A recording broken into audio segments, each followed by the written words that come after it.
Hello everyone, I'm Katie Cotton and this is my book, my first book, The Secret of Splint Hall. It's published by the wonderful Andersen Press and the cover illustration is courtesy of the very talented Becky Thorns. So what is this book about? Well, it's about the Second World War. And I know that there are loads of amazing, wonderful books out there already about the Second World War, but this one is a little bit different, and that's because it begins when the Second World War ends, so in 1945. And you might have seen pictures of the Second World War ending, those black and white photos of the street parties with the bunting and people dancing and everyone's happy and celebrating. And then I think after that there's this feeling that everything just goes back to normal, how it was before the war and people are fine. But is that really what happened? To begin to answer that question, I'm just going to read you a couple of pages from the very beginning. Mum said the war was over, but Isobel thought that it was not. She could see it in the tight lips of the women as they queued to buy sugar, butter and bacon. She could feel it in the dust from the rubble that used to be kitchens and bedrooms, but now were nothing at all.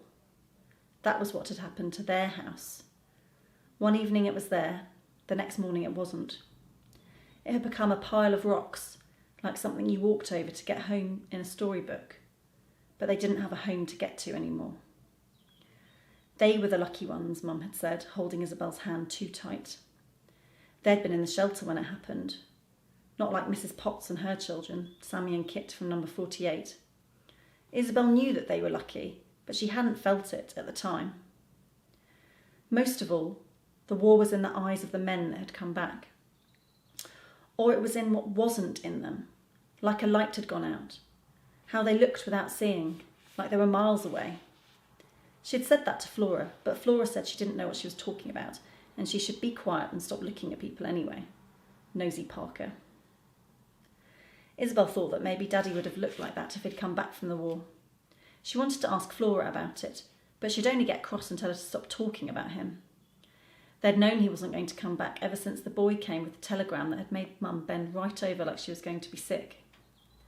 The boy, who hadn't looked much older than Flora, had patted Mum awkwardly on the back, then turned red, like he wasn't sure he should have done that. Then he'd left, and Flora had taken Isobel's hand, and they'd gone upstairs and huddled under the covers and read The Little Prince until Mum knocked on the door. Isobel thought that Daddy not coming back was the reason they were going to Auntie Bee's. It was either that or because their house wasn't there anymore, and they were living with their neighbour, Mrs. Dooley, who sniffed loudly if you banged a door by mistake. Or maybe it was both. Mum called it a new start, in the country. Isobel knew that some children had been sent to the country during the war. It was children in the city that were sent there, and Mum had said they didn't live in the city or the country. They lived in a town, so they could stay where they were all together and be safe. Which they were, Isobel supposed, until their house had got bombed.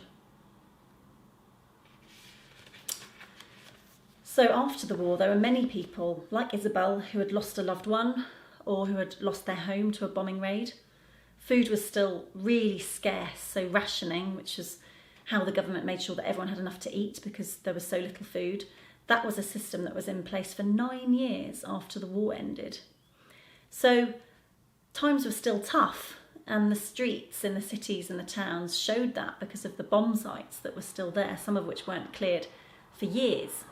My father, who grew up in the 60s and 70s, so after Isobel, he actually played on bomb sites as a child in London. I'm sure he wasn't supposed to, but he did nonetheless.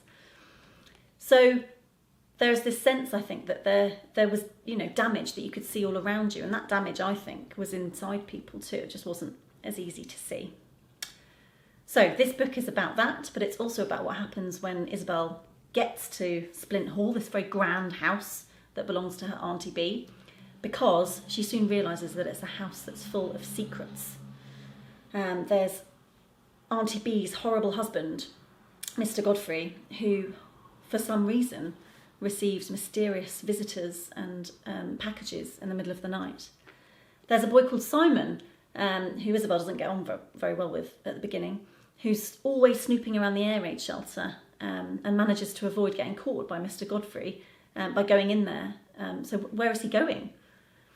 And then she discovers that her late grandfather was absolutely obsessed with dragons, even though he was a grown man. So she goes on the adventure of a lifetime with her sister, Flora, and Simon and his brother Pat. And to find out what the real secret of Splint Hall is, you'll have to go on that adventure with them. So this is The Secret of Splint Hall. There's plenty to talk about once you've finished reading the book. It's particularly relevant for anyone studying the Second World War, of course, but also the post-war period, looking at how attitudes to women and marriage changed and what happens with RTB and Mr. Godfrey, and also servants and how the class system really changed following the war. And if you wanted to do some writing of your own, if you've been inspired by the book, why not imagine that you, like Isobel, have experienced a bombing raid yourself? How did that feel? What was it like? Who was in the shelter with you? What happened? So thanks again for watching this video, and thank you to Reading Zone for having us. This is The Secret of Splint Hall. I'm Katie Cotton, and I really, really hope that you enjoy the book.